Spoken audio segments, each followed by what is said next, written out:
Tell us a little bit about what you saw and being able to relay that message to Cora when you watched Kimbrel pitch and kind of help out so he wasn't tipping his pitches. So tipping pitches, we hear about it all the time. People at home understand what tipping pitches is all about. It's amazing. And that's remarkable. You know, Alex, the way that this podcast usually starts is that I ask you a question, and then even though that question might be hard to answer or confusing, you still try. You do try to answer the question. You try your darndest. Is that true? I would say I put a good amount of effort into providing intellectual sounding responses to your often Are you calling me out there questions. Anti-intellectual? Is that what you're saying about my questions? That they're no, not at all. Maybe in fact, dumb? I think you throw the gauntlet. They're oftentimes so highbrow that it's a high bar for me to meet. You make it sound like every podcast starts with like a new trolley question. Right. The fact that you try to answer my questions, well, first of all, I appreciate that. Thank you. You know, we're engaging here, human to human, in a normal form, which is podcasting for thousands of people to listen to. Yeah. But second of all, it's just one of the many ways that you're different from the man named Dave Kaval, who is the president of the Oakland Athletics. Tell me more. I would like to read you the first question in the Q&A article that our friend Evan Drellick wrote after the Oakland Athletics had their move to Las Vegas plan unanimously approved by Major League Baseball's ownership. Evan did a Q&A with Dave Kaval, who has been the relocation guy. He has been the guy at the center of this charge. He was tasked with finding a new stadium, come hell or high water, anywhere, in any jurisdiction across this great land that is the United States of America. Here's the question. In light of the owners voting 30-0 to approve this, could anything halt the move to Las Vegas now? Here's Dave Kaval's response. Let me know when you hear him answer that question. Stop me when you hear him answer that question. Okay. I think today was the big step. Today was the key step. It was a 4-month, very thoughtful and deliberate process at the league with many different levels of approval and pushback and negotiation to get to this point. And I think it was handled very professionally in accordance with the original memo on relocation. We're really excited about where we are, and we're really proud that we were able to get a unanimous vote. I think that's a big deal. End of answer. Let me just remind you of the question. Could anything halt the move to Las Vegas now? I think today was the big step. They're really good at posing answers that make it hard to disagree with because it's hard to tell what the stance is that they are actually taking. Today sure was a big step. I can't push back on that. Evan, follow-up question. The Athletic has reported the success of the team could potentially hinge on tourism. Do you see it that way? If not, how do you see it? Kaval response. I think our success on the business side is going to be balanced. There's going to be two things that need to be balanced. Okay, right. Are you ready to write these down? There's two things. So make sure you know. I have both my things. notepad ready. One is the strength of the local market and local fans. The 2.2 million people who live in Southern Nevada coming to games and supporting the team. Everybody will come. Everyone will come. If this is what they meant when they said, if you build it, they will come. If you build a stadium in the desert that nobody asked for, millions of people who live in Southern Nevada will drive hundreds of miles to come to it. To watch a team that lost 112 games and has no top 100 prospects coming. They'll drive to it without even knowing why they're driving there, right? They'll be tossing the names around in their mind. Shea Langoliers, Zach Geloff. Okay, that was the first side of the balanced equation that we have here that Kaval's talking about. And then there is the tourists, the 45 million people a year who come to Las Vegas. And both of those are going to need to be part of a successful financial business, a business plan. And we feel that if you look at the Raiders and if you look at the Golden Knights, you see two examples, shining stars, actually, in terms of success. Those teams both in the 40th media market in the country, insane self-own, have the highest ticket revenue in their respective sports. I was led to believe that ticket revenue wasn't important. Right. I'm struggling to see the correlation between that and product that fans are interested in engaging with. You could actually argue that the higher the ticket revenue, the more of an indictment that is on the accessibility of the product that you're putting onto the field, maybe? That's like when Elon says, no, we're going for total user seconds. It's like, well, I guess. That very real metric that we all can agree on. I guess Total a small number of people seconds. are spending a lot of resources. The Raiders being the example for why you should move your team to Vegas is so sick. They built that stadium and nobody really comes there. The reason that the ticket revenue is high because they sold a bunch of box seats to companies, not because the dedicated Raider fans are flying out from Oakland every week. Right. The Raiders to spend a weekend in Las Vegas and see their Raiders. Are 30th out of 32nd in attendance this year. So I just want to throw that out there. Even better than I could have imagined. Even better. Oh, it's so beautiful. We don't have time to do the entire Evan Drellick, Dave Cavill Q&A. But I did want to do one more question. 2 other Las Vegas attractions, F1 and the Sphere, are not meeting expectations. Do you see any concern in that? Here's Dave Cavill's response. Those are such different products in so many ways. Wow. I've tangentially been involved in both. I've been to the events and I've gotten the tours and I've seen it and they're very impressive. I don't know if they're the best example. That is not being involved in either of those projects. I've been to both and I've taken a tour of Yankee Stadium. You're involved with the Yankees. I wouldn't say I'm involved with that enterprise. You're in bed with the Yankees in many ways. Yeah. I think one thing is clear, that Vegas attracts so much interest globally, whether it is F1 or the Sphere. And it really is the place where people are having the global conversation about these new trends. And whatever the new zeitgeist is in the world, and I think that's exciting for baseball and the A's. So he takes Evan's question about how F1 and the Sphere are failing, and he's like, actually, no, this is the global zeitgeist. Amazing response. I love how people are. He implies that this is where people are having the conversations about these trends, right? And all I can think of is people sitting in the stands at an F1 race, being like, "What a shitty trend this is! Boy, what a mistake it was to decimate our city for this." People at the Sphere being like, we're the global zeitgeist right now. Do you looking around pointing at each other like the Paul Rudd meme? Yeah. Who would have thought? We're the global zeitgeist. What an amazing. One more bonus one for you. Yeah. Top level, is this a bet to move to Las Vegas? A gamble. At least some in ownership think that it could go one direction, but it could also go another direction. Dave Cavill's response. That's true in any business decision, I suppose. Oh, Dave. Oh, Davey. He just keeps doing it. He just keeps doing it. It's like every time you think he can't top himself, he throws on a pair of sunglasses and an A's lanyard, and he's like, Evan, call me when you get a second. This is why I'm really mad that he's off Twitter these days, because he's got these gems in the chamber. Well, we have to cherish this, because as soon as the A's break ground in Las Vegas, his ass is getting the pink slip. He's donezo. Yeah. He's canned. That's when you apply. That's when you come in. Right. Well, I've obviously been involved in this project from the very beginning, since I was born, you could say. I've been tangentially related to these projects. I'm going to read one more question and answer for you. Is that all right? Great. At this point, we're just going to do the whole interview. It doesn't even matter. We have an interview with Trevor May coming up, but we're recreating an interview that ran in print first. Well, actually, I should note that is not from what I'm about to read. Is not from this interview. Actually, it's a couple weeks old. You may have seen this, but we would not be staying true to who we are here on Tipping Pitches if we did not at least reference this on the podcast once. Okay, great. I'm going to read the question and answer, and then maybe you can try and divine who the person is who's giving this interview. Your ticketing startup Jump is trying to compete with Ticketmaster at a time when many customers are looking for a more level playing field.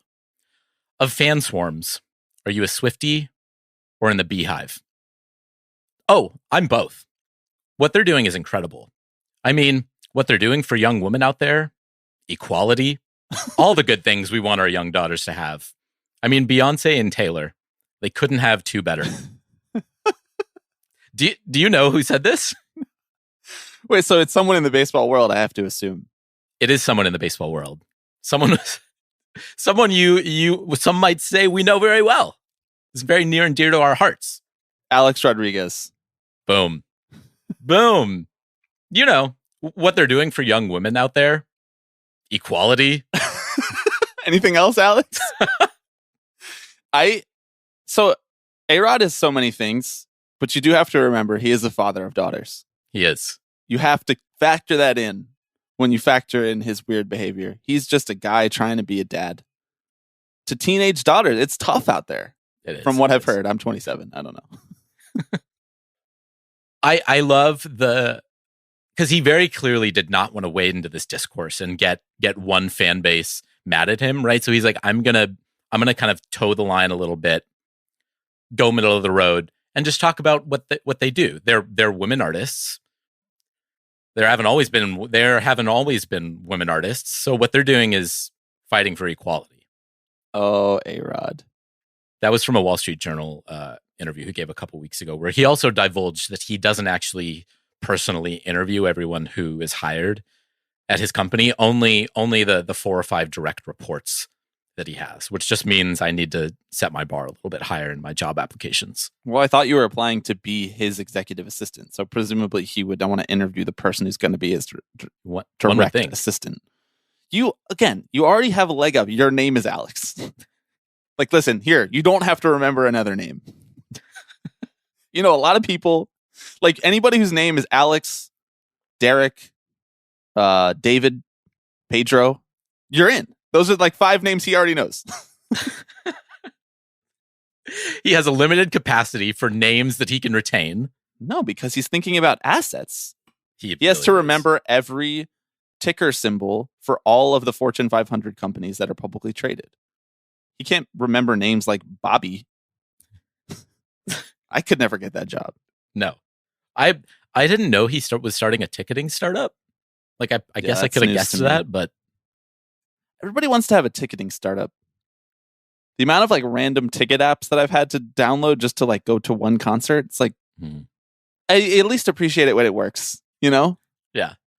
If you're going to force me to download a new app, it better work well. It better work well. Dice is the big one in the emo world. Right. Dice is hot right now.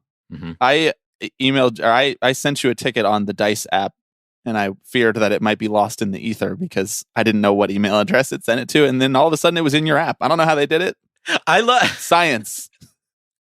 I love divine rights. They're just like utter confusion that arises in you when there's like a piece of technology that like especially works with the cloud or something. It's like you immediately revert to boomer. We were talking about RSS feeds the other day when launching the Patreon feed, and you were like, I don't understand how this technology works. Like, so how is it going to get into each person's feed? They're going to have a different, what's going to happen when they unsubscribe? How does this, I don't understand. I do understand how an RSS feed reads, how an RSS feed works, and how an RSS feed reader takes it. But how for each individual patron, if they unsubscribe and resubscribe, so it makes its own RSS feed for every single person? I mean, it's not like RSS feeds are a finite resource, that's just a couple digits, right, in code. It's not like we're running out of it. It doesn't cost that much to make an RSS feed, but it just feels like you do have to mine Bitcoin to create new RSS feeds. Well, you're always mining Bitcoin with your server farms offshore. Right.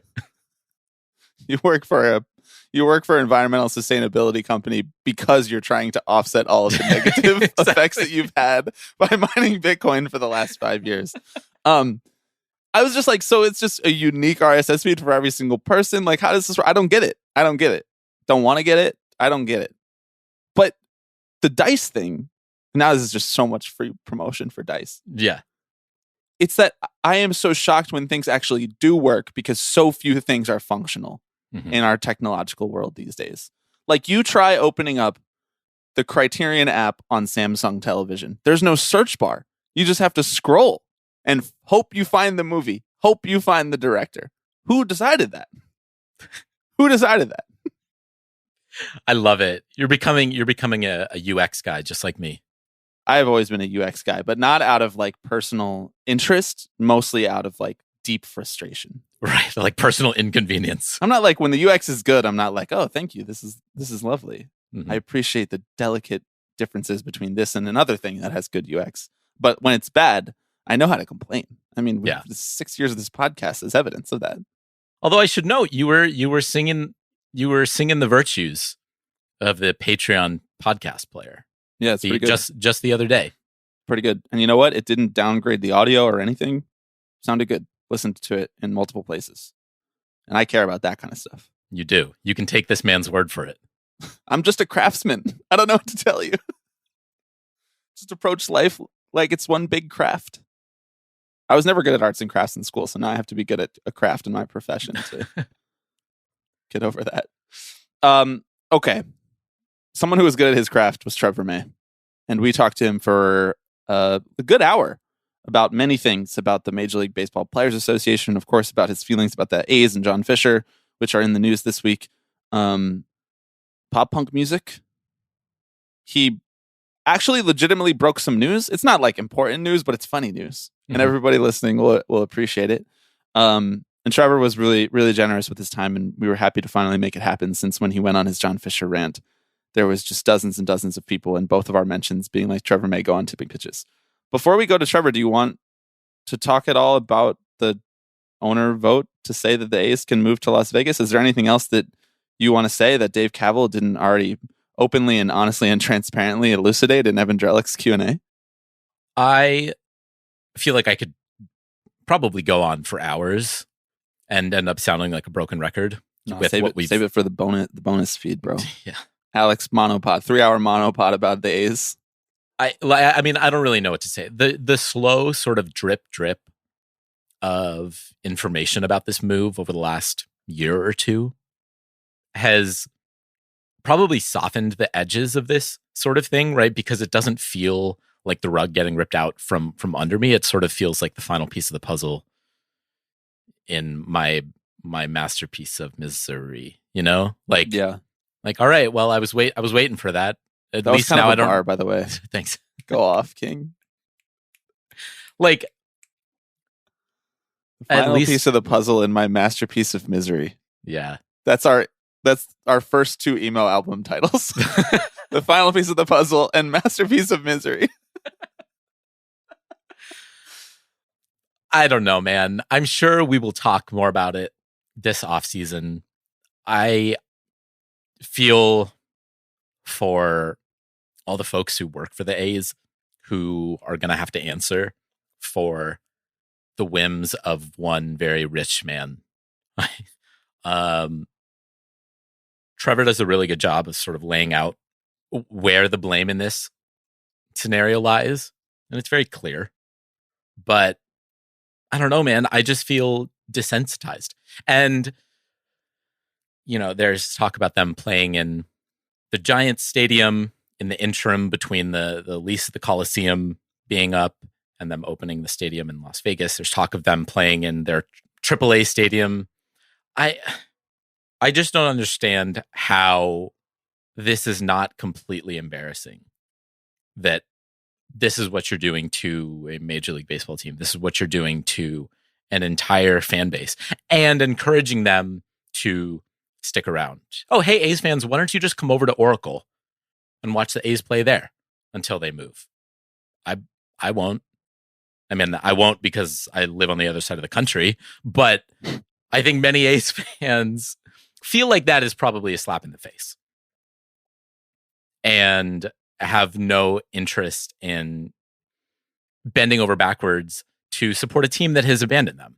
I don't see it happening.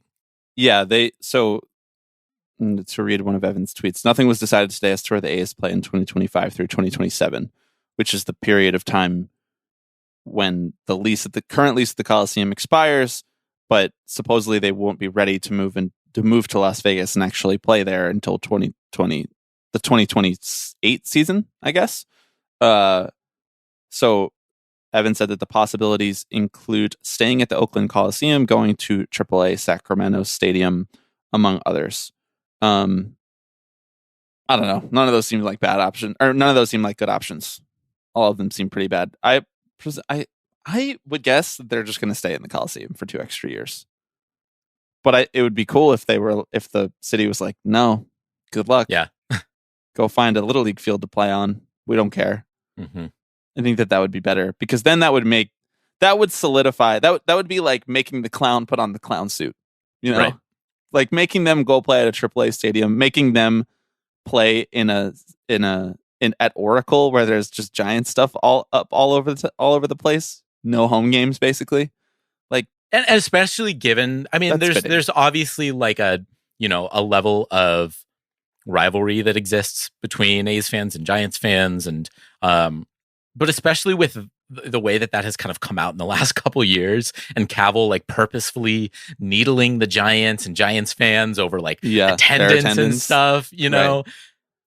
Right. I think it's so backwards that the first time that I think many A's fans are seeing the owner of the team talk is at a press conference where he announces the unfortunate move to Las Vegas. If you want this to be your crowning moment in your ownership tenure, own it. Own it. Come out and say, this is what you're doing. This is why you're doing it. You can't have it both ways. I'm sorry. Quote, John Fisher. Or maybe you can. I understand that it is an incredibly difficult day for Oakland fans, and I just want to say we did everything we could to try and find a solution there. And it was only the last couple years we started to turn our attention to another market. Everything we could. It's like me saying we did everything we could to cover international soccer on this podcast for the last 5 years. We did everything we could to talk about Supreme Court decisions of the 1910s. Yeah. Honestly, we did more than that. Yeah. We did that more than the A's tried to stay in Oakland. That's interesting. Did you consider paying more of your own money? Did you consider finding a site that actually wasn't a joke? Like, did you consider finding a site that made sense? Right. Did you consider not ripping off taxpayers to pay for your vanity project? Because maybe you did. Maybe you did. In which case, this is all fair. Fair game. John, I hear you. I love that there was just never on the table to just build on the Coliseum site. Like, that is just so clearly the right answer. Like, from the very beginning.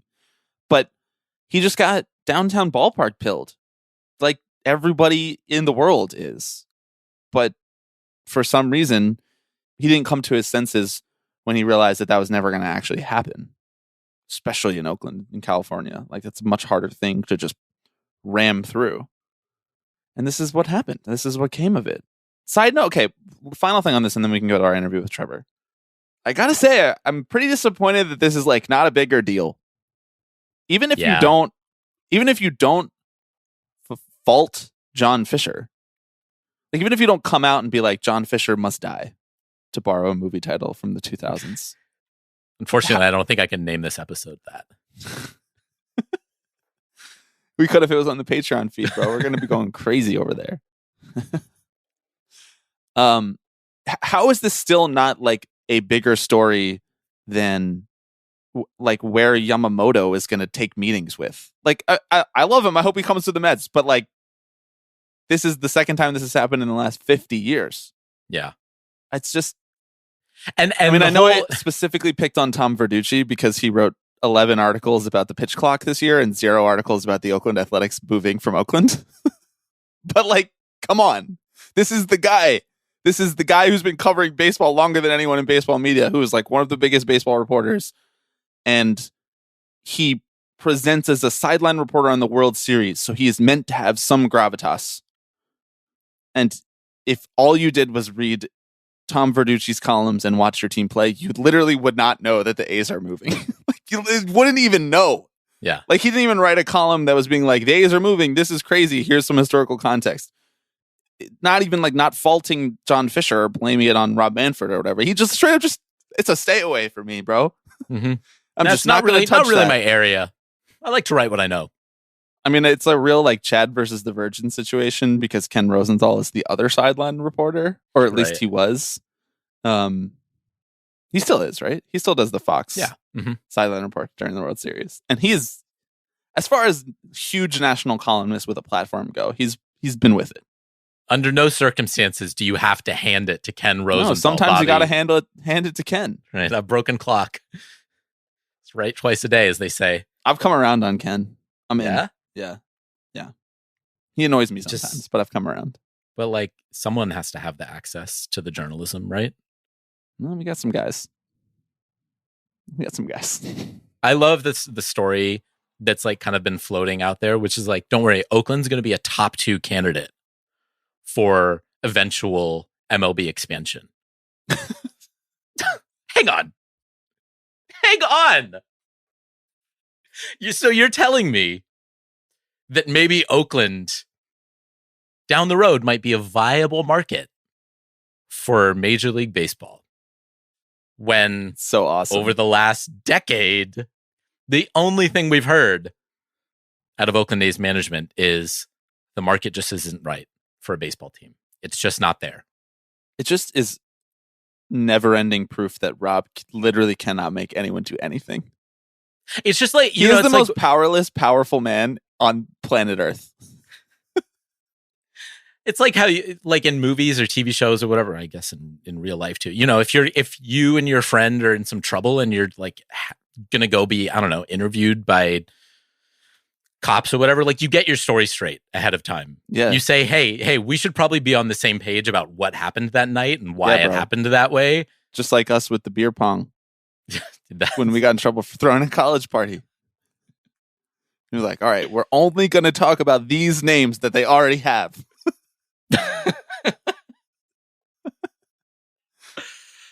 Oh my God. We did interview a recently retired baseball player on this podcast. I should just reiterate, just in case folks have forgotten. We did, and we're going to go to that right now. But before we do, I am Bobby Wagner. I'm Alex Baisley. And you are listening to Tipping Pitches.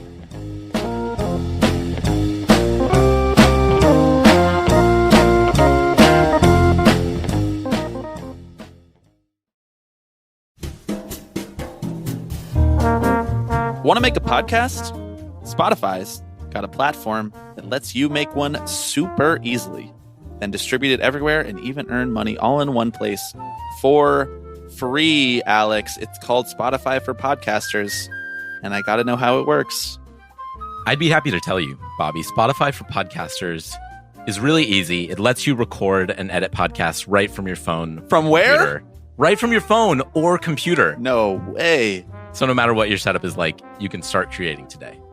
Then you can distribute your podcast to Spotify and everywhere else podcasts are heard. That is very important. People are listening to podcasts everywhere these days, I hear. Video podcasts are also available on Spotify for those who like being in front of a camera. You can even kickstart conversations with your fans, as listeners of this show well know, with Q&As and polls. With Spotify for Podcasters, you can earn money in a variety of ways. Differentiated revenue streams, very important. We know all about that, including ads and podcast subscriptions. And best of all, it is totally free with no catch. Spotify for Podcasters has made it really easy for us to distribute our podcast, monitor analytics, and engage with our fan base all in one space. So if you're interested, download the Spotify for Podcasters app or go to www.spotify.com/podcasters to get started. Okay, we're finally doing it. After much clamoring, Trevor May is here on the pod. Trevor, hello, welcome. It's nice to meet you. It's nice to be here. Thanks for having me, guys. Trevor, my first question is, why are you retiring, man? You were really good last year. What's up? I was good last year because I'm retiring. It's the classic. It's the Big Papi effect. Once you see the light at the end of the tunnel, suddenly you can use all your energy, and nothing seems to. That whole like life or death, like if I don't pitch good, then everyone will hate me situation kind of just goes away. It's like the Bradley Cooper movie Limitless. Like you get that extra 1% of your ability. Yeah. You know you're retiring. You unlock something. The fear. There's the fear kind of goes away a little bit. Not away, but you know what I mean. But yeah, it's just time. And honestly, the pitching well was a big part of the reason that it kind of locked it in, as opposed to making me think about it. Just a lot of the guys don't get to do that. I think there's something to be said for just going on your own terms. It's something that I've always wanted. Since I was drafted, I knew there was going to be an end, and that I was gonna I like other things, and I'll always have liked other things, as you can see by my camera. So I just wanted to start that. I just was ready to go, ready to start. Yeah, I mean, you have stayed busy since retirement. You were busy before retirement off the field. You were already streaming, creating content, and I mean, as you said, you have these other interests. You have a podcast that you're doing right now, May Contain Action. You just launched a newsletter, the Mayday Report, as well. I mean, I think most baseball players, when they retire, would probably take a breath and say, all right, I can throw my feet up while I'm sitting on the couch. I mean, where does this sort of creative drive come from to really just want to, I don't know, get out there and share your perspectives, talk to different people? It's always been there. Frankly, I've been doing this since had baseball not taken over my life and like been a real opportunity.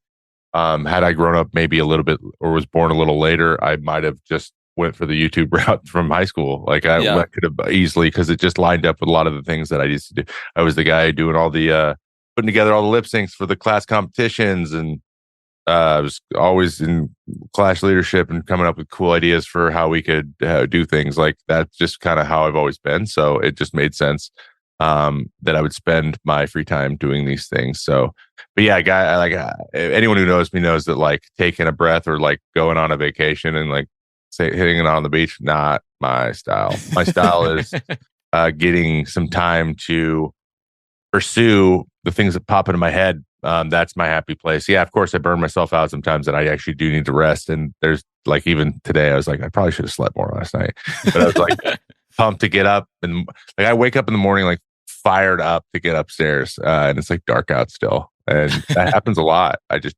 sacrifice sleep for, I don't know, working on a newsletter or writing an article or just making a video or I don't know, downloading clips of pitches because I want to make I'm working on a Josh Hader a free agency breakdown right now, and I had to get a bunch of clips today because I want to add a video with the article. So sacrificing sleep to work on our newsletter. Who can relate? I was going to say, Trevor's kind of year is it? Shame because we're sometimes delinquent on our newsletters. Yeah. And Trevor's like a professional athlete. He's like ready to rock or first thing in the morning with the newsletter, the content. Got to be consistent with them or they aren't successful. That's what exactly I always say. So I wanted to ask, have you had much time to really like sit down and reflect on your career, or is it still kind of sinking in? Have you given yourself, though you've been creating content and doing YouTube and doing videos and stuff like that, have you given yourself the time to kind of reflect back on it, or is that for next year when the games start and you're not involved in them activity? There is a certain level that I can't do until the season starts, and then I'm not participating in that way. But I also think that there's going to be so much stuff to talk about that I'm just going to get lost in that, and then I'm going to forget that I even played, frankly. But yeah, reflecting, this is reflecting kind of. It's like informing the things that I'm doing now and that I'm pursuing now, was those experiences. So now I had the experiences and I learned, now it's time to share. That makes sense. So as I share, I then get to sort through things and think critically about things. Trust me, man, I did plenty of thinking about it during the season. And I knew it was impending. I knew it was coming. I knew since opening day that was probably it. I was like 98%, and then the last 2% locked in during that May IL stint. So it's just I kind of knew, and that's kind of what happens. Like everyone who says they retired, and I don't know if you guys read the book. It's probably not a very popular book to read at the moment now, but about the Astros run in 17, and it was just about Beltran and when he knew.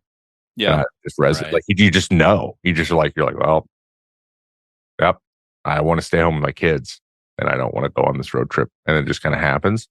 I don't have kids, but I was just like, I don't want to go to spring training. You got a newsletter and a podcast, man. That's your kids. I got 2 cats. I want to hang out with my cats. I don't want to.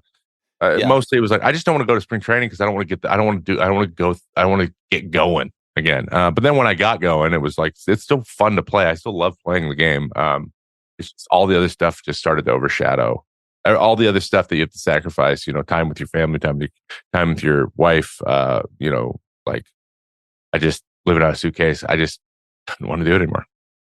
Yeah, I mean, I think there are a lot of fans, right, who maybe look at a player's stat line or something like that, and they're like, oh well, like why'd he hang it up? He's still got a couple more years in him, right? And in a certain sense, I think it kind of, casts aside the fact that these are like humans, right? Who do get tired sometimes at the end of the day, right? And yeah, it's a career, but it's not necessarily how you want to be defined for the rest of your life necessarily. I mean, maybe it is for some players, right? I also I kind of love the idea that you said, going out having a good year solidified it for you, whereas like a lot of people describe it as you have one good year and you're like, oh, I could keep doing this. I can keep going. Yeah. But I get it. I get both for sides. you, like the last feeling of still being good, still having a good season, still putting up a good line and not going out because like, oh, I had to have shoulder surgery and now I don't feel like rehabbing it anymore because I'm approaching my mid-30s. Like that's I think an interesting paradigm shift of a perspective. And I like that. I like hearing that. That's cool. Yeah, it was that's a big part of it. I just did not no part of seeing yourself slowly deteriorate over time and then that a group of people tell you you're just not good enough anymore. Right. Didn't feel like a good way to go out. And to be honest, when you're drafted, man, they just tell you like, get your 10 years. You got to get your 10 years. Everyone's like, you got to get it. I'm like, why?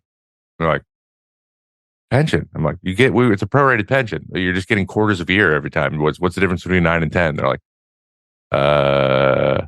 what about 10 and 5 rights? I'm like, that's only if you play past 10 years. So if you don't play past 10, like there's nothing to be gained really. And who knows how much, what is it, 220? It hasn't changed. The pension hasn't changed in 20 years either. 200 or like it's gone from like 210 to 220. Like that's not going to be in 30 years. I don't even know what that's going to be worth. I can't speak on that. And as you know, I wasn't going to like not work anyways. So like, what am I waiting for? And I couldn't answer that question anymore. It was just like, it was just milking money as much as you could. And that's just not how I want to live my life. Though, yeah, it'll hurt to know that I probably did leave some money on the table, but lots of guys did on it. Michael Kadire had a player option for $13 million. 2 years after he won a batting title, he's like, what? He's like, yeah, I'm good. He could have just gotten $13 million for free. Yeah. Basically, because you don't even have to perform really. But that's just not who he was. He's just like, I'm not going to do that because I'm not going to be able to give you everything. I know I'm not going to be able to. I'm not going to be into it. And you don't deserve that. I don't deserve that. So like, keep your money. And the Rockies were like, okay. Thank you. So yeah, sometimes some guys do that. And yeah, it's not what everyone would do, but it's what they would do. So it's a really good thing the Rockies had that extra $13 million. Now I'm sure they went and you put it in good places, paying to get rid of Nolan Arenado. Yeah, well, Dick got some of it, so that's good. So some of it, I mean, all of it. Minnesota, New York, Oakland. You're drafted by the Phillies too. So I guess from each stop at your major league career, what were your favorite parts? What were your least favorite parts of living in those places, playing for those organizations? What stands out? Oof, there's a lot of both of those things. Well, let's start with the A's. Let's go backwards then. First of all, the A's, like the loyalty in that organization, everyone there has been there for longer than I've been alive, mostly. Pretty much everybody. All the clubhouse staff, anyone who's not in their early 20s has been there for decades. Head clubhouse guy on the way side's been there for 42 years. Mickey Morbido, the very famous traveling secretary, has been there for 38 years. Like they've all been there forever. I mean, Kotze played for them. All the coaching staff is either from Oakland or played for the A's. Like, so it's very, very, very close knit in that way. And then you add in the security guards and the ushers and the hot dog guy. Like they're all the guy that's in the Buster or not Buster. Stomper, the Stomper outfit. He's been in there forever. Like everyone's been there for so long. So like that becomes apparent really quickly. And security guards been there for 20 plus years, like all of them. So it was awesome to like pick people's brains, have them tell you, because it's just a storied franchise. So like what was it like to hang out with Jason Giambi, Mark McGuire? Like what were they like in the club? Like I got to hear all these cool stories. So that was one of my favorite parts. I'm so glad that I got to be on the home side of the Coliseum for 1 year, because you just hear all the stuff, and it's just like it's like one of those things you got to experience, you got to have. And I just wasn't fancy. I didn't really like. I came to the Mets. They had everything they possibly wanted, and for what I just like, I don't use this stuff. Like, I use my things, and that's it. And I can manage. And yeah, there were days where I was like, man, I wish we had a few more things, but it really was very unique. And yeah, if you get used to walking up and down stairs, you're good. There's a lot of stairs / ramps / both ramps and stairs in the same hallway sometimes, which is very, very, very, very Coliseum. And then we'll go to New York. New York, the fan base there is just like it's the world stage. It's the big leagues. Like, it's just the big leagues every day. You're never. Does it really feel appreciably different? Because you hear that a lot. You hear that phrase a lot. It really does, because things are good, bad. Like, you can get used to it a little bit, but like, you go play somewhere else where it's not as like loud all the time. Yeah. And then you come back, you're, oh yeah, I forgot. Wow.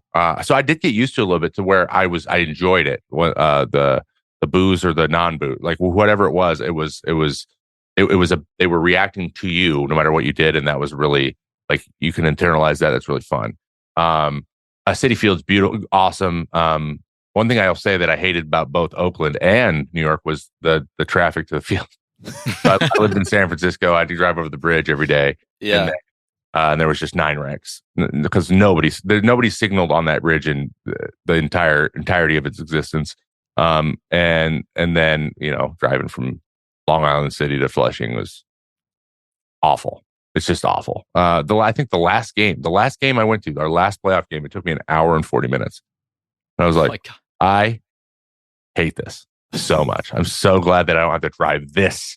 Yeah, that's the same. That's the same borough. Like, what are we doing? What, 6 miles or something? Yeah, it's I was going to say like 4 miles. It was awful. And I think it was just like wreck after wreck. And then there was some huge event, or I don't know, President Biden was in town. Something crazy was happening, something insane. And then the Mets are in the playoffs. So, like, of course, it's just like people have been tailgating since 4 a.m. So it was fun. I just was like, that day I remember being like, if I never drive this ever again, it will be too soon. And then, but then living in the city or driving home every night and being like, seeing the skyline, be like, I live here. That's crazy. Because I'm from a tiny town in Washington. Like, this is crazy. Who would have thought that I would be on a New York sports team? 12-year-old me would think it was as cool as hell. And so I tried to have that thought as much as possible. And then Minnesota's got a lot of both. Very close-knit, extremely loyal. One of the nicest groups of people in the planet is the Minneapolis area. It's a beautiful city. Very, very slept on, I think. If you're a coffee buff or like you like microbrews and breweries and stuff, they do beer really well there. And Target Field's gorgeous.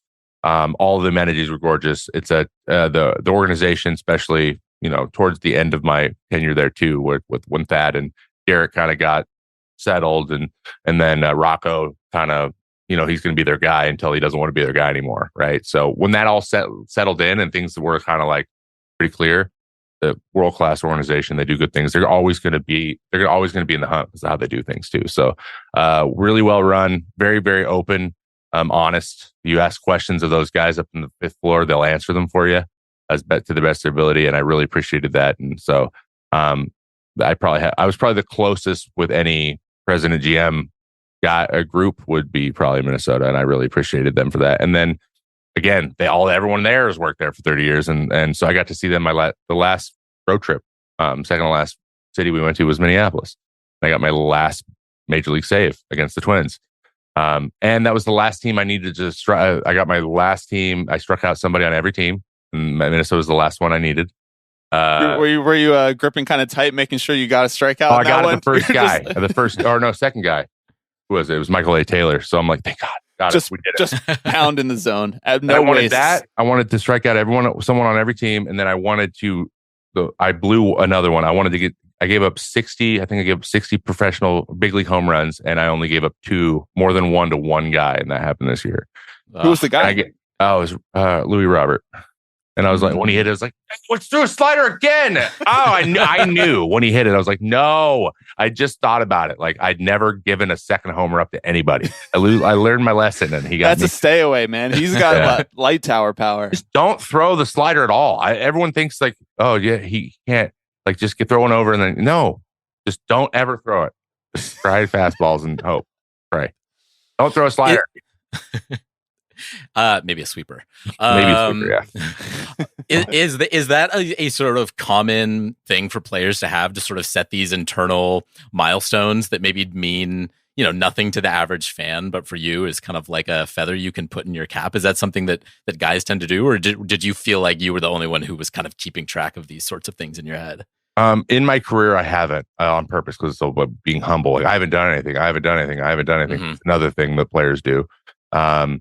And I don't know, when you get to the idea, like, I didn't make an all-star team. I was close once. If there was a second half all-star team, I would have made that.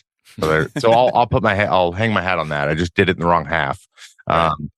But I didn't make any all-star teams. I didn't have all the other accolades, like winning a Gold Glove. No. Striking out. What was it going to do? Be reliever of the year? I wasn't a closer ever. Like, you have to be a closer. So any awards for me weren't really going to happen. So you gotta come up with them on your own. And then, this being the last year, I tried to focus on those. So, like, in the 500th, my 500th big league strikeout was Justin Turner. That's sick. That's awesome, because he doesn't strike out that much either. It was a terrible slider up, and he just like backed up on him, or what? No, it was like he was like heater up. He saw heater way up, and then he realized right at the end it was going to break. So he just tried to like foul it off, and it was still a little bit up, and he swung under it. Which you don't want a slider to touch the top of the zone. So it was just one of those bad enough to get a swing. Yeah. And I was like, oh, I didn't expect that. Let's go. I got that. I'd never gotten 20 saves before. I got that. I got an incentive on my last outing of the year. My only incentive was games finished. I had 49 game appearances, 35 games finished. I needed 35 games. I thought I was nowhere close, especially after May. I was like, there's no way I'm getting this. And then the team got behind me. They're like, 2 more. So if you go back, and there's some photos online of basically Brent Rooker would meet me. So after, because he was DHing all the time. So, like, I'm coming in after slapping hands, I'm coming in to slap everyone's hands, and he always has a number up. Like, he's like 3 or 4 or 5. And that's how many games I need. So then I put it up and we like touch the thing.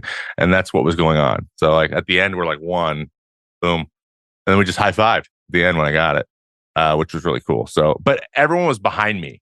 So, like, all the guys knew. I told the guys going into that trip that it was set in stone. But, like, Shea knew from the very beginning. He would sit up on the plane. He'd always come back to my seat, sit down with me right as we're landing. He was like, so, like, 1 more year, bro. Just me and you. 1 more. But he did guess. Like, I had like a 7, right? And I'm starting to close because we don't have anybody else. And everyone else is getting hurt. So he kept saying, he's like, dude, you're going to end the year with like a 3. And he said 2.5. And I'm like, dude, I don't think there's enough innings. And he's like, okay, 3. It's just math right there, brother. That's just math. Like, okay, you're going to end with a 3. And then at the end, it was like a 3.28. He's like, what'd I say? I was like, you're right, bro. Dude, he's the man. He was always so pumped for me when everything happened. So shout out to Shea Langoliers. What a guy. So I imagine it must have been weird playing in Oakland in this year specifically with everything going on with the team. Of course, your rant against A's owner John Fisher was the inciting incident for people saying, okay, Trevor, it's time for you to go on tipping pitches. And we're happy to have you on to talk about your whole career and also to talk about John Fisher and throw insults out if we must. But before we do that, I did want to ask, what did it feel like being on the field for the reverse boycott? Just for everything, the energy, because we were at one of those games, Alex and I were, for one of the reverse boycott games, and it was one of the like weirder but life affirming experiences that I've ever had as a baseball fan. And I'm not even the A's fan here. Alex is the A's fan on the pod, so I can't even imagine what it was like to be on the field for that. Yeah, it was. Those are highlights of my career for sure. And I think I got saves in both of them. Well, one was against San Francisco, and the other one was against the Rays. And the Rays won 2, being like their 7th win in a row. Like, I didn't know. Honestly, I didn't know I was going to close either. It just kind of, I wasn't closing at that point. I think that was my first save of the year. So, and I just, for whatever reason, I just was like, this is happening. Like, this is just going to happen. Of course it's going to happen. This is going to happen. And that just carried me through. I obviously still walked a couple guys and made it dicey because I still wasn't dialed in yet physically, but mentally I just like was supremely confident. And so and then just taking in the crowd and just like living in the moment. I just was like, either way, this is going to be something I want to remember, because like I said, I knew it was over. So, and I'm so happy that I did that, because I'll never forget it. And the people everyone was so happy. It was crazy. Every time we won a game, like we lost 112 games, like we know. But every time we won, and I was walking in, the fans there by the tunnel were so pumped. Every day, no matter how many people were at the games, and the high fives were all over the place, and they were all so supportive, and they know how things are going. They know what's going on, and they still found a way to really enjoy the game and show out. So they just, they set out, I think the fans set out to send a message, and that message was sent. I know after the first one, they got belittled a little bit by the commissioner, which I didn't appreciate it very much either. What'd he say? He said something like, congratulations on getting the league average ascended. Right. Yes. Yeah. Like, Mm-hmm. you can't help it, can you? He's so petty. He just can't stop himself. Just stepping on rakes. Be like, good job, guys. Like, you're not endorsing it. Don't worry. No one thinks that. Jesus. Yeah. That's that management side lawyer speak, Trevor. You know what that's like. It's just petty. That's what it is. I don't appreciate. I don't just like. Come on, man. They just want. They're hurting. You know what I mean? Like, people are hurting. Can we just acknowledge that, please? Like, they're not just doing this to make your life harder. They're doing it because they're not happy because you're taking something from them. So I didn't appreciate that, but I did appreciate the fans that day and every day. And then there was a really quick little shout out too at the very, very end. The home, like the fan appreciation day, which I don't think we actually had a fan appreciation day in the way they usually do, which was weird. But there was a sign that said, it's like, thank you, players and staff. Like, we know it's not you. Like, that was the big sign. I was you're right. It isn't. And I gave him one of these and walked over and like, wait, like, cause we're like, thank you. We appreciate it. Cause the young guys, I mean, honestly, they see the sell stuff and they couldn't help but be like, like, I just want to be in the big leagues and like have not have to worry about this. And I totally got him. I totally got it. And, if I were 22, I'd be like, it's just another thing to worry about.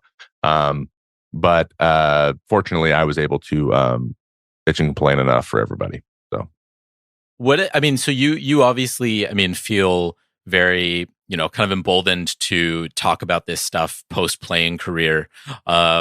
And I won't ask you to rehash the Fisher rant, much as our fans might like that. But I am kind of curious. In the last few years, starting with the pandemic negotiations, and then kind of going through the CBA negotiations and everything in between, it seems like there's kind of been more of a willingness on the part of players to maybe either speak out about these kinds of rifts or point out differences between players and owners. I'm kind of curious your take on that. Have you seen players maybe feeling a little more willing to step out of line? I know that, like, historically, you're taught to put your head down and play and don't stick your nose into these things, right? He's the guy who's signing your checks. But I wonder how this sort of thing has played out in the locker room over the course of your career, I guess. Yeah, because from our perspective, it feels like the gloves are off. Just like from the outside, it just feels like the gloves have come off a little bit in the last few years in a way that they weren't when we first started doing this show. Well, I think that what we're seeing this everywhere, but people are taking hard looks at the incentives to continue putting up with stuff, right? And that's happening everywhere. That's not like, just look at what the auto workers unions did, and they had this master plan going behind the scenes for, like, they planned this thing forever because they were just tired of it, and people are just like, this amount of money does not give you free reign to do whatever you want now because you're paying me. And there is of course not, because we're human beings. Like, people need to understand. I talk about this a lot, is that because here's the argument I hear a lot. Like, you can't complain because you have a high net, because you're making a lot of money. I had to explain this to a teammate once because he wanted my genuine opinion on it. Being part of the one, he goes, we can't be mad at our owner because we're part of the 1%. I'm like, we're actually not, because we don't own anything. Like, that's the point.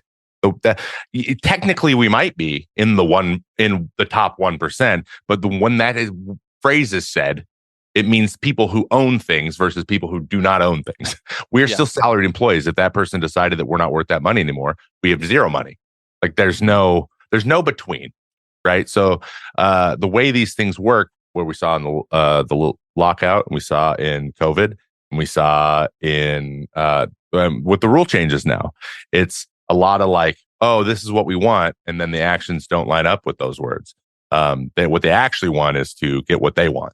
And there's very little consideration about what we want/need. So I just had to explain, like, we're salaried employees. Our system is a closed free market system, meaning like we have to yell at each other for this to work.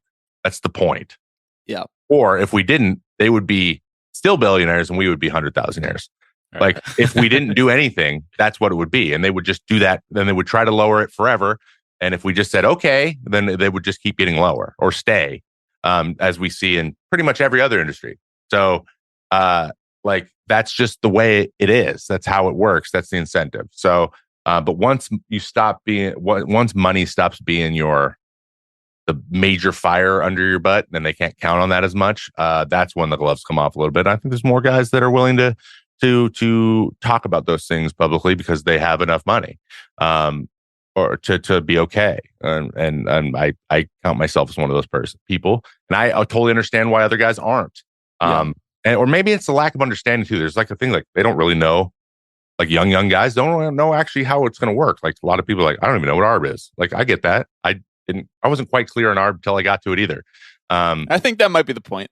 Yeah, that's kind of the point. So to keep you uninformed, so you don't know, like, so you're just kind of taking it one step at a time because you're trying to establish yourself. And I understand it, and that's going to be advantage ownership every 10 out of 10 times every time. So yeah, it's I hope though, I really do see, like, hopefully when Max is not there to lead the flying V of the PA, or that there's another younger guy who will take those reins and do the same type things. Because Mac just doesn't put up with it. Like he was the reason that the lockout even got to where it did, because people are terrified of him and going against what he said. And he's right. And I was with him. And we got a little bit surprised by how the thing ended. We being me and him. Other people might have known, but I didn't. I thought that was going to get voted down 100%. And it didn't. And then that's just the way it is. So hopefully, though, more and more of these things get pushed back on. And pushing back, it's healthy. It's the way it's supposed to be. It's not like, ooh, we hate these people, or ooh, we hate Rob. Like, it's just like the nature of our relationship is to have friction so that we can come to agreements, and not just let one side who has the leverage and is the employer, because they're always going to have leverage, always. They will take that leverage because the nature of business is to get value out of your employees that gives you more value than you give them. That's how it works. You're supposed to do that. They're not actually doing anything. They're not actually creating. They're not actually playing. They're just there. Just providing the means to create is the argument. And we can go down that rabbit hole, which we won't. I have like 50,000 questions based on what you just said, but I'm going to keep it to two. Two questions that I have are: what was your involvement with the PA? Were you involved in bargaining? Were you a player rep for any of the teams that you were on? Is number one. And number two, so when the lockout wrapped up, Rob Manfred did his whole press tour where he was like, he called up some reporters, he called up Tony, he called up all these people, and he was like, I feel bad about how much animosity there is, and I want to make sure that this doesn't happen again. And I came in at a weird time for labor relations because of the mid 2010s and because of the contraction of TV rights and all this bullshit that he said. So do you think that anything has materially changed, or do you think that was just kind of a press cycle? It's just press cycle. We operate in press cycles. It's the only way to get any sort of acknowledgement or movement from the office down in Manhattan is PR. It has to be a PR issue. Nothing happened for sticky stuff until Chris Bassett said, I can't grip the ball, and we might hit people. Oh, suddenly someone was in the clubhouse that next day to be like, hey guys, what do you think about the balls? Like, oh, surprise. Look who's here. Like, Morgan Sword come in, suddenly wanted to listen. So it's just we get it. And then of course we played ball, and we got everyone's like, well, here's some feedback that, oh, we'll take that into consideration. No, you won't. You're going to do whatever you want that's going to make money. Morgan Sword is a name that more fans need to know who that is. He's the next. He is the next commissioner. Yeah. So know that Dan Hallam is not going to be the next commissioner. It's going to be Morgan Sword, 100%. Yeah. Now that's not based on anything, but like I don't know that anything other than me guessing and just seeing how they've spoken to people, listen to them speak to groups. I'm like, yeah, we know who the guy's going to be, or what they're training them to do. And again, it's nothing to do with the people as people. It's just the nature of their jobs. But it's a public facing, very large organization that is worth $11+ billion a year. So you're going to get, you have to win the PR battle. That's just how everything works now. So yeah, that was lip service. Like, again, he said that stuff. He also gave everyone what we dubbed them as Beats by Rob. So everyone got Beats headphones in the hole. By the way, the box, they gave us a box. F it. I don't care. The box is this big. We open it up. There's a tiny box inside of the big box. I'm like, it's Beats by Rob. And it was like, I need Beats. I'm like, shut up. Don't like the gift. You're not supposed to like the gift. We all wear them. We all use them. That's right. And there was like a little note in it written. And it was just funny. This year we got Yeti tumblers, and they had like the little speakers with the caps, and that's kind of fun. I use the Yeti tumbler. That's kind of sick. Yeah, I do. So and like, a really cool garment bag. So like, yeah, we got some stuff that's actually like, I was like, but again, you're trying to buy us off. I'm going to take this, but I'm going to be mad about it. We got a gift also from John this year too, but that not quite as good. A lot of people don't know that either. No one actually knows that. I don't think that was reported on. Wow, breaking news here. Yeah, but we got cowboy boots. That's pretty good. No, okay. No, they're not. All right. They were $100 cowboy boots. Oh my God. Wow. Okay. Owned from a company that he owns. Oh, there it is. Just so you know. I'm just gonna leave. I'm not gonna touch that. I'm just gonna let that eat. There was no note or anything. And it was around the time we got. It was around the time that it was announced the team was moving. So I think it was like a peace offering for us, but there was no communication. It was just showed up, and they're not. In my some guys were like cool, and I was like, these are not wearable. I don't care. They were made of canvas. They didn't fit. Jesus they were Christ. For some reason in wide size. I don't have wide feet. I don't know why that. That's not his fault. That's not his fault. I'm just posting. No, it's his fault. It's his fault. Basically, anything bad that happens on this podcast, we attribute it specifically to owners by name. But it didn't feel very thougtle. That makes sense. You should have went with the $100 Chili's gift card or something. I would have taken $100. Molten lava cake. I would have taken $70 in cash.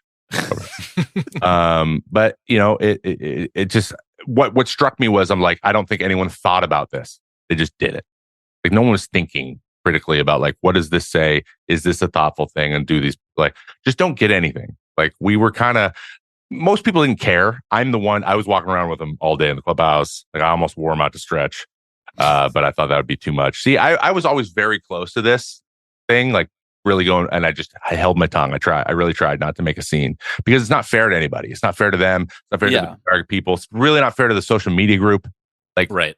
If I'm just constantly putting them in tough spots, I really didn't want to do that. And that was because I like them. I liked everybody there. So, but yeah, that was a silly day. I still have them. I kept them. They're probably going to go on a shelf behind me at some point. I think frame them. Maybe they're huge. So were you a player rep for the player game? rep? Sorry, your question. No. That was all great. I asked the harder question second, so your mind stayed on that.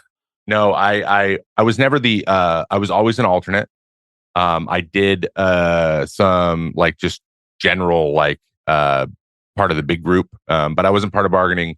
But the only reason I wasn't a rep was because when I joined the Mets, they had Nima already, and he's going to be the rep probably for his whole career, his whole thing. He wants to do it, so I'm like, all right, go for it. And then we had Lindor on the subcommittee, and then Max on the subcommittee. I'm like, we got enough Mets in the room.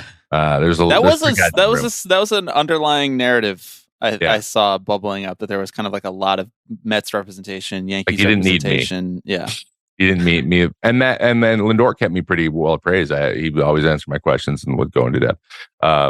And then with Oakland, It's so funny because there's so much turnover, but the rep didn't turn over. It was Caprellian. So I'm like, you're the rep. Do you want to keep doing the rep? He's like, sure. He's like, yeah, I actually do want to do it. Like he wanted to be part. So like everywhere I went, I was like, I'll do it. And they're like, no, I actually like doing it. I want to do it. I'm like, all right, I'll be your alt. Just let me know if you need me to pick anything up. And then I think when I was with the Twins, like it just Taylor Rogers got it. Oh, Taylor Rogers became the rep when I had Tommy John. And then he was there the whole time. So I was like, hey, you need help? He's like, I'll do it again. I'm like, all right. But I participated in the conversations. I was always in the front row and by Tony talking to him. I just complained to Slowey all day. He loved it.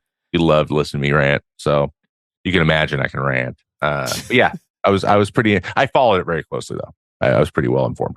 Or, I mean, were you surprised that guys were like really actively excited about doing this? Maybe not surprised, but does that feel like a shift at all? I mean, where maybe it at one point felt like kind of a chore to do. Now there's something to really sort of rally around, or do you feel like it's kind of always been the case where guys are ready to like, to get their hands dirty in this stuff? I think that maybe a little both. It just depends on the team. There's some teams that are just like, we don't have any power, so just tell us what we're doing, right? There's a lot of those actually. A's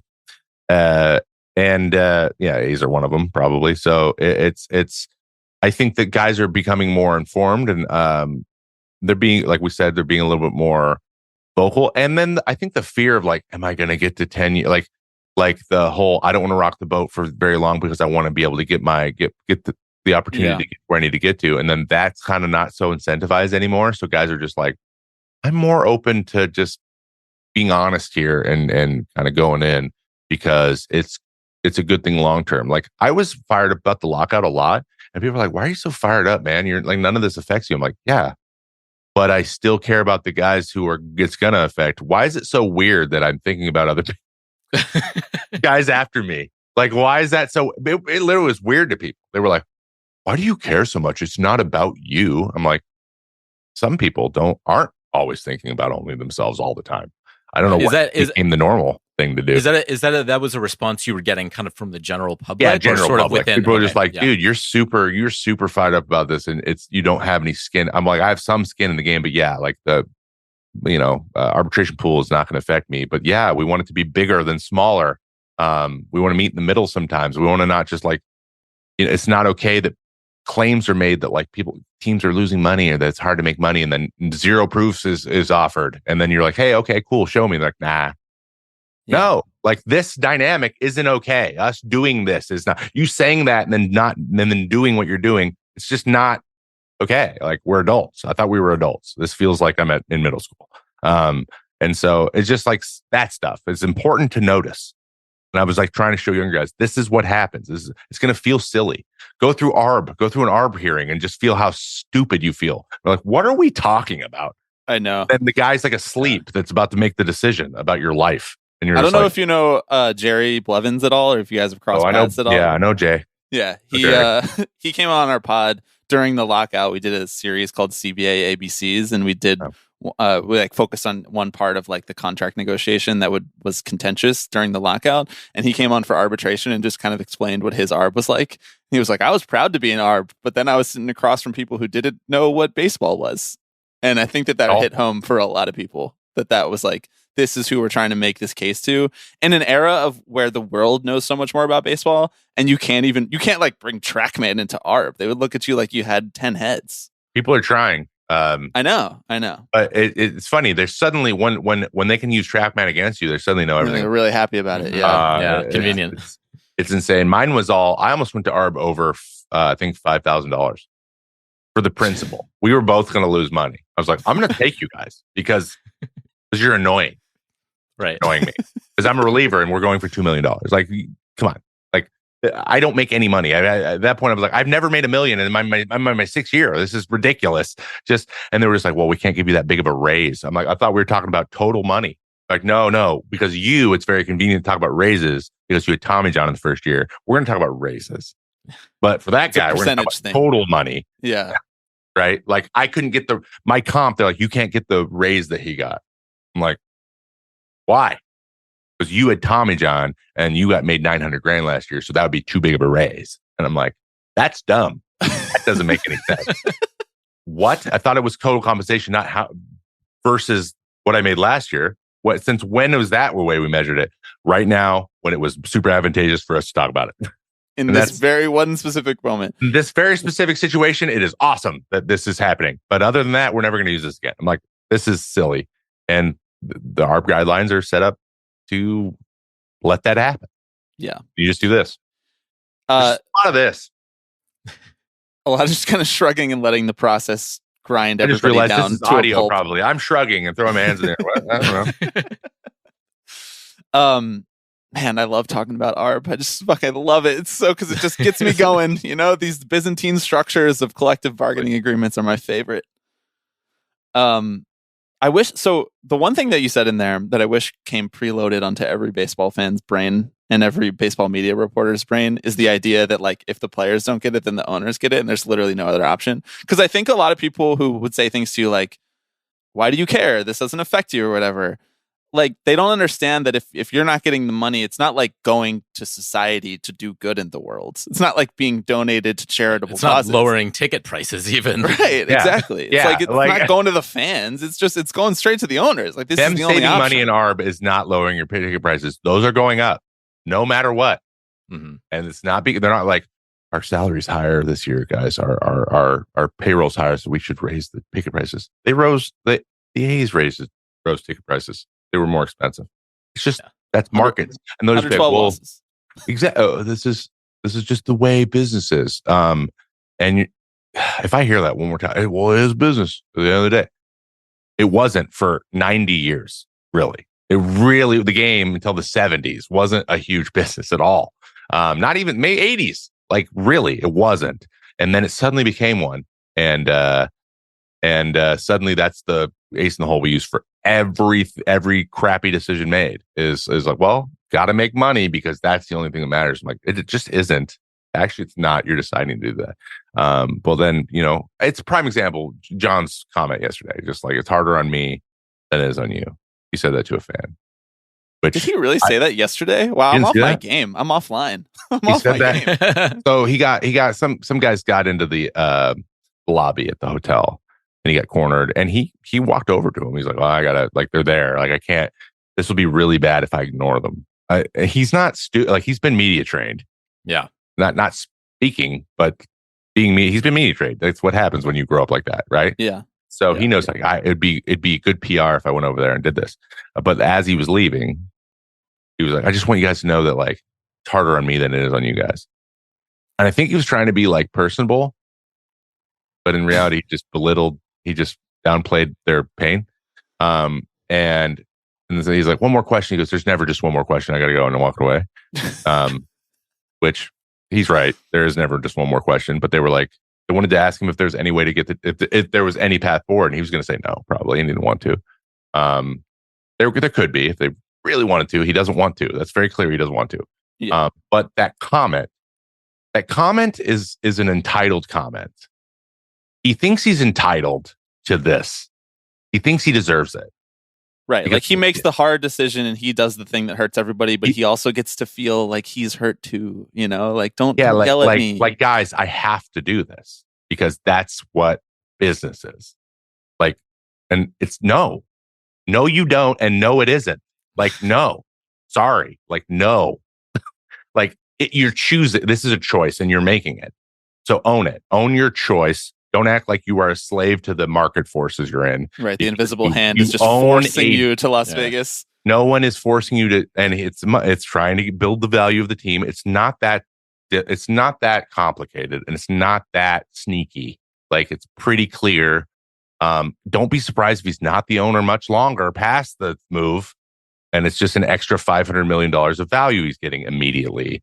And then we'll just see what else he tries to go do. Like that's just the way it is. And I all I can do is guess because there's no way to know because he just refuses to get in front of a camera ever. But which is a whole nother thing. But like who knows what he was told when he was 12? Like what the purpose of life was? Like who knows? Right. Maybe making money is all he thinks there is. Maybe living up to the name is all there is. I don't know. And I don't blame him because I just went through a bunch of stuff, a bunch of things in my head that I used to tell myself that just weren't true. And so I'm going through this stuff as well all the time. And other people, everyone does. And I'm doing the work. It's like, okay, yes, if any of this is going on, could you just like notice, catch it, and maybe do something else and have some courage about it, or stick by your decision and own it, and then be like, hey, and then acknowledge the people that you're hurting, because they've told you that, you can't deny that. And I feel like the only reason to not get up and defend something or talk through something is because it's indefensible. Or he's like, they won't understand. That's because it's indefensible, not because it's this unique thing that only you know about. It's because it's not defensible, because it benefits you and only you. And that's not cool, not a great thing. And when you live in a society of people, sometimes you gotta think about another person. But that's just my perspective. I feel for the people, because I know a lot of these people who are going to be adversely affected personally, and I feel for them. I like them as people. I think they deserve better, or they deserve at least one of these, like a little, hey, thank you. Yeah, at least that's still probably pissed them off, but as it should. But at least it's some eye contact. I mean, they just want a little bit of eye contact. That's all they want. That's all people want. They're humans.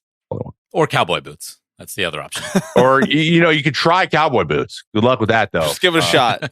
Just spitball in here. Maybe different ones, though. Trevor, can we close with a handful of rapid fire questions that we got from our listeners? Sure. Alex, you want to start us off? Yeah, let's do it. This first one comes from Nick. He wants to know, which pitcher in Major League Baseball history would you be most interested in seeing their TrackMan data? Oh, who's a good one, who I think has had crazy ride, was Jack Morris. Yeah. I bet you he was like just 21 and then the fork ball right after it. That's why that was so good, man. It was the exact opposite. So, but I wouldn't be surprised if the fork ball didn't drop as much as we thought. It's just fastball just carried so much that it seemed like the difference between them. Yeah, crazy. So it would have been awesome to see his carry on his fastball. And I bet you the other way, I bet you Nolan Ryan's movement stuff, pretty average. I bet you it was. I think he threw really hard. I think he threw really, really hard. But movement wise, I've seen video. I think that's just like, I don't want to call it dead zone stuff, but then again, if you go, just for context, if you go look at Jake DeGrom's movement in a vacuum, none of it's elite. Yeah. It's just they're very, very, very good friends with each other. And that's why they're so good. And it's probably the same thing with old Nolan. Very similar tunneling and stuff, but in terms of, so yeah, those two guys. I would love to see Jack Morris fastball though. My answer for this is always the Gibson slider. I just need to just the Gibson slider. But that's like the cheat code. That's like the normie answer. I like the Jack Brad Lidge's slider would have been cool. Lights out Lidge. He's got a great gyro, the classic gyro. Like the 85 mile an hour curveball. Gross. How about this comes from Dawson? The wildest bullpen conversation or argument you ever heard that is safe for air without exposing anybody. The wildest? Yeah. Oh, I don't even know. I mean, I played with Sergio Romo, man. Like, we talked about some stuff. There's been days where I had no idea what was going on in the game for a while, because we were just like days when you knew you weren't going to pitch, or even days when you might be called. Like the game, like we scored 7 in the first and it was 7-0, and I'm like, well, I'm probably not going to. So I can just like chill until the fifth, like or whatever. We're way behind or something. So and then we just saw the leverage guys were like arguing over something. I'm trying to think of something specific. Someone who had just a dumb take that we just destroyed this year. All right, let me think about it. We got to go on to the next one. Great. All right. Well, this next one's another one where you can maybe gas up your teammates a little bit. Owen wants to know who were your favorite teammates that you played with over the course of your career? Ooh, favorite teammates. I got a lot of really good ones. So my original bullpen mentor was Kevin Jepson. So Jeppy was one of my. He was a big, like, guys, we're relievers. What we do is we complain. That's what our job is. and you're going to do that well. And he was a master at just being like the big PFPs. He's like, no, why? Like he's that guy, and we'd all be like, yeah, listen, Jeppy. Matt Belisle, another great guy for learning how to play the game. Wasn't a teammate, was a bullpen coach, but I got to throw out Eddie Gordado. His stories are incredible. And then good buddies like Tyler Duffy and Taylor Rogers were my guys. So we were like the Trevor, Taylor, and Tyler in the bullpen, and we grew up through the game, and it's awesome to see Taylor's success and Tyler's hanging on and still playing too. So we've all played for a while, and Romo's up there as one of my favorites. Tommy Malone was a great teammate who came to my wedding. Love that guy. This year, I had some like Shea was awesome to have as a battery mate. Loved Nito. Loved Pete Alonso, man. He's like one of my favorite teammates ever. He's one of the most genuinely nice people like on the planet. Everybody says that about him. That he's just like the biggest He's sweetheart. just a goof, and he'll tell you he's a goof. He's just a goofy dude, and he does goofy stuff. And he went to Florida, and he's very SEC and likes to talk about it a lot. Everyone's got a nickname, and he's but he's just so like he's just a goober. So like it's hard to take him seriously when he's like trying to hype people up. I've been led to believe that Pete has sneaky good music taste. Like he's in like the pop punk, like indie rock genre. Is that true? Yeah. So am I. So okay. So that's the next question I had for you was you have the aux cord. What are we listening to in the clubhouse? Ooh. So I'm a electronic guy. A lot of people know that. So it's like this last year, it was pretty much just straight up pop punk, 2000s, 90s pop punk, and then drum and bass. Just like drum and bass made a comeback this year, and I was just playing, and they're like, "What are we?" I'm like, "Don't worry about it," because it was that or Tony Camp. It's just Drake, 21 Savage, Drake, 21 Savage, Drake, 21 Savage, and I'm like, guys, anyone else? My pet peeve all year was explaining to everyone that they didn't know this, but 21 Savage is actually trash, and they don't know that. and then I would like break down the songs, like, listen to these lyrics, and he's monotone, and they're like, but it's like the vibe. I'm like, I got nothing. You like, can't argue with that. Yeah, I mean, we got Geloff and Soderstrom walking around, just all it is 21, and I was just like, I don't get it. But then again, I didn't like hip hop even that much when I was their age either. I was still electronic music. Like, I was just being the old head on purpose. Well, I got to dig though. What's like your pop punk zone? Like, what's your sort of holy trinity of pop punk bands? Do you have like a ride or die? Are you like more like Fall Out Boy, Paramore era, or are you more like anyone who doesn't say Paramore is that's right crazy. They're amazing. Red Jumpsuit. Nice. Those are my karaoke songs. Yes. Guardian Angel and the other one. Face Down. Face Down. Yeah. Face Down. Those are my Alex two. did that at karaoke a couple months ago. Kind of a downer of a song though. It is a downer. You're singing the lyrics, and I'm like, oh my god, this is some heavy stuff. You should see Guardian Angel in karaoke is pretty good. Yeah. When it takes off there at the end. Fall Out Boy, even like kind of the pop, the later stuff like Panic and 303, and I like those guys at the very end. I mean, Panic still makes music evidently. And I've also played Fortnite with Brandon Urie, which is weird. Wow. Random one time. And I was like, wait, is that Brandon? Like from Panic at the Disco? They're like, yeah. I'm like, what? This is crazy. And then Deadmau5 joined. I was like, I don't know what to do. I'm not going to talk. I'm not going to talk. They're so famous. I like talking too, so that was tough for me. There's another one. There's one I'm missing that I loved. Crap, dude. Like Blink or like. I mean, I love Blink, or like Offspring. Yeah. Well, Blink's a very easy one. All of them. I like them all. This next question comes from Alex, who wants to know which one pitch would you want to steal? And our little addendum to that is in a pitch from history that you'd want to steal, and then maybe a pitch from present day baseball. I'll take Duran's blinker as my fastball. Yeah, that'd be nice. I'll take DeGrom's four-seam fastball. I'll take the ghost fork. saying his ghost fork is. Oh, it's so beautiful. Mm-hmm. It just makes professional hitters look so bad. But in reality, with my stuff and how so either the ghost fork could be my changeup or Brash's slider. Yeah, Brash's slider is just, I don't understand how it's physically possible that he can do that. But every single hitter I've talked to is like, I'll be like, who's the nastiest guy in the league? Brash it's Brash. Matt Brash. And the only way you can hit him is if he throws a fastball. If he throws a slider, you're out. It's just, and you got to hope he gets behind and throws a fastball.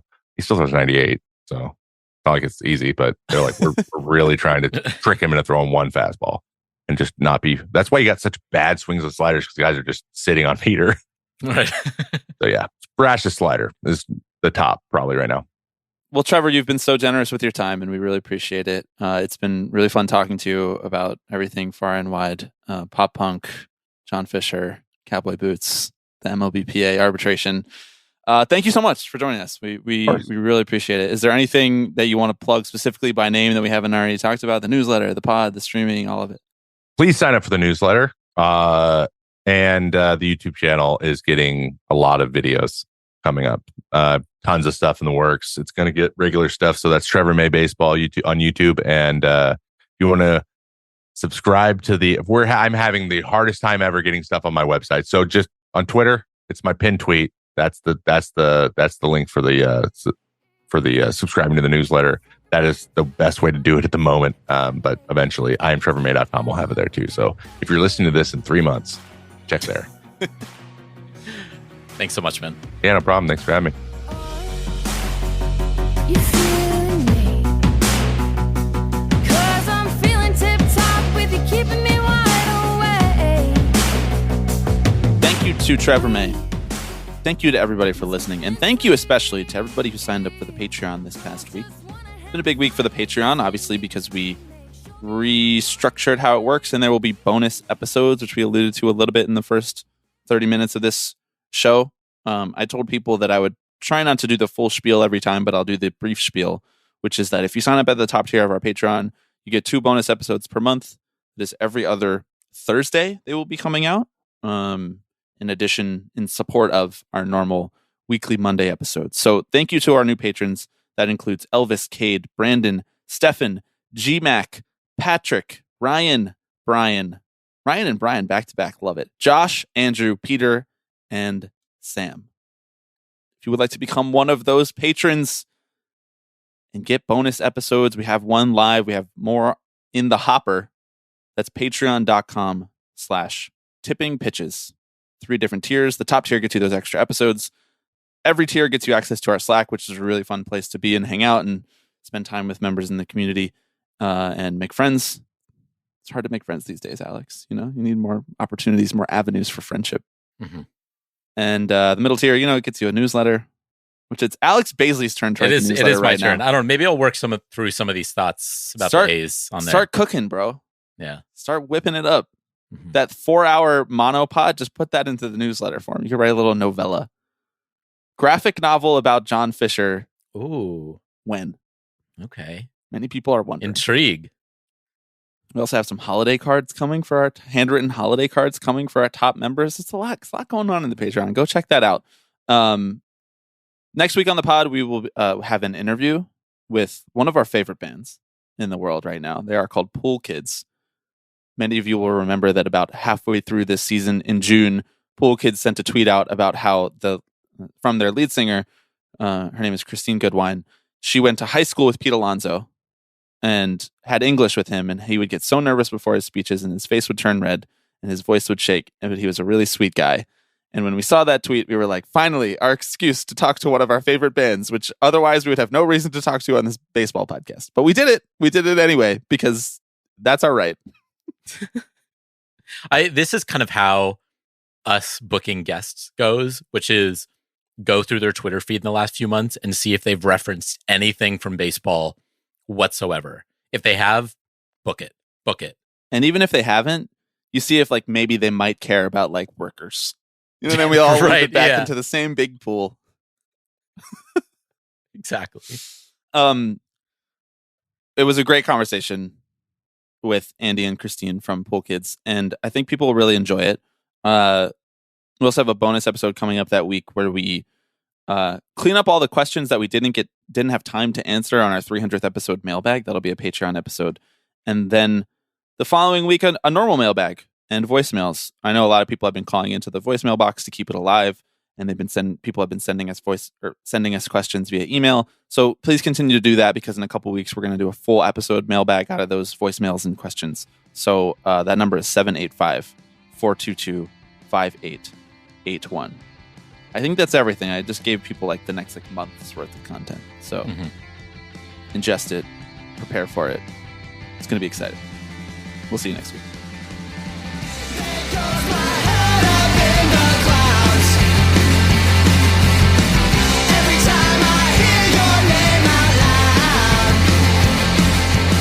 Hello, everybody. I'm Alex Rodriguez. Tipping pitches. Tipping pitches. This is the one that I love the most. Tipping pitches. So we'll see you next week. See ya!